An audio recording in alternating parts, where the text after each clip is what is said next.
Aka, sizlarda nima qimmat, naryoqda arzoni deydiganlarga arzon narsa mana bunaqa bo'ladi-da.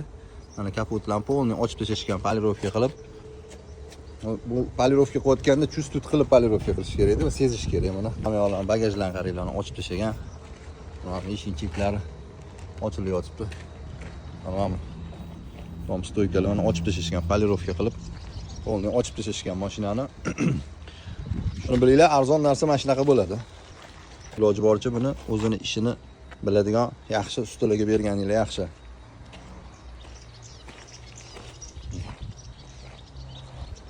Hamyoqlar polni mana ochilyapti. Arzimagan 300 ming, 400 mingdan qizg'anib, boshqa joyda qildirib, bu gapim bilan boshqa ustalarni yomonlamoqchi emasman. Do'stlar, arzon narsa baribir sifatsiz bo'ladi-da. Xullas shunaqa gaplar, sifat bilan arzon hech qachon bir-biri bilan chiqishmaydi. Yaxshi narsa, sifatli narsa xohlaysizlarmi? Demak, u ozgina qimmat bo'ladi, chunki unga yaxshi sifatli material ishlatiladi va mehr berib qilinadi. Bozorga borsanglar 50 ming, 60 ming so'mga futbolka olmaysizlar-yu, yaxshisi bo'lsin deb kamida bir 300 ming, 250 minglik futbolka olasizlar.